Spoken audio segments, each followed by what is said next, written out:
Hello, this is Matthew Robert Payne, and this is a teaching called Go the Second Mile, and it's taken from Scripture, Matthew 5. It says,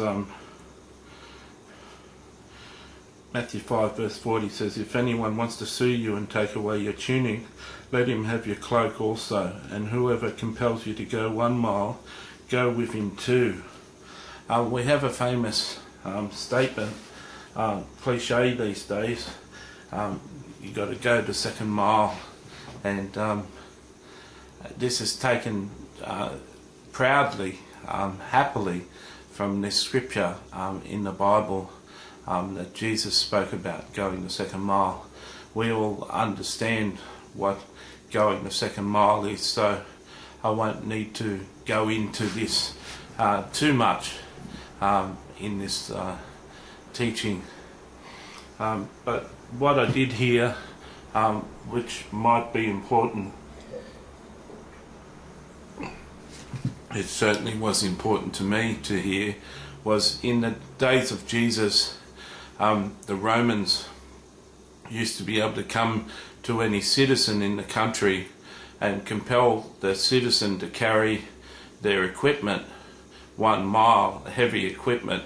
They could just come to any citizen and tell the citizen to carry their equipment 1 mile. And Jesus was aware of this situation when he said this to his disciples. And he said, if anyone compels you to go 1 mile, go 2 miles with them. So in other words, Jesus was saying to his disciples, if the Romans come along and tell you to go 1 mile, as a witness to Christ, as a witness to me in you, go 2 miles for them and pay them respect. I'd imagine that if the Romans were making people making one of their citizens carry things 1 mile, that the things were heavy and they needed help, and they certainly didn't want to carry the things themselves. So they're continually having to get citizens to carry the loads for them, and this would have taken time and effort to get a citizen that was agreeing to take the things 1 mile. So as a disciple, agreeing to go 2 miles would have saved the Romans time trying to get someone else to carry the things for the extra mile. Now, if you recognize that as an attitude, it's an attitude that says that you just go beyond the call with people, you go beyond your duty. This has ramifications in all sorts of life. That's going as a kitchen hand, going and making sure the chef is happy with everything you do, and going beyond the measure and staying back and helping the chef if he needs help, doing other things even after your knock-off time. With every job there's certain things that you can do that are beyond your scope of duty, that you can please an employer or please a work colleague with your attitude, that you're just willing to do the extra things.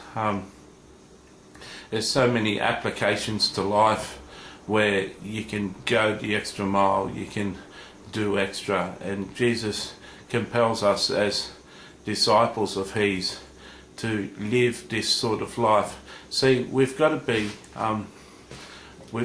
a light in this community. We live in a world that's very dark, and we live in a world that people have got little hope in the things of the world, and many non-Christians are happy with their life and have chosen not to choose the Christian life. Many of them have well aware of the Christian message and have chosen to live a life apart from God, and it takes us people to make a difference. It takes us people to make a difference in the lives of many people. For instance, when I was sharing on do not lust. I took the opportunity to share with my readers that I had an addiction to pornography. That's going the extra mile. I could have covered that series in that book, in this book. I could have covered that subject in the book without the personal revelation of my life. I could have covered lust without bringing my own addiction into it and explaining my own addiction. But being myself, going the extra mile and sharing my own life, I believe will have done people in that situation and in that subject good. You've got to come to yourself and think about what's going to help the other person, and that's essentially what's going the extra mile, is doing something that's going to assist someone else in a beneficial way, above and beyond what you're called to do. Jesus says if someone takes you to court and takes your coat, we'll give them something else too. In other words, if someone wants to take you to court and fine you $1,000, give them $1,500. If there's a settlement against you, pay more than the settlement, and you'll surprise people. A friend of mine said at one time that one of the most potent things we've got in our life is the ability to forgive other people. Forgiveness is something that is a powerful thing, and he said that we should take opportunities to forgive non-Christians, people who've sinned against us, to go up to them and say, I know you did such and such, but I forgive you and everything's okay. He said it's just a powerful message that we can send to a non-Christian, showing them that we're different, that showing them that we're new creations and we're someone different to who they are. And that's going the extra mile, showing forgiveness, showing care, showing compassion on other people is going the extra mile. Doing anything that you're not compelled to do, but just doing the extra for another person. That's going the extra mile. It's really letting your light shine. It's really being a light set on a hill. It's not hiding your bushel under a bowl.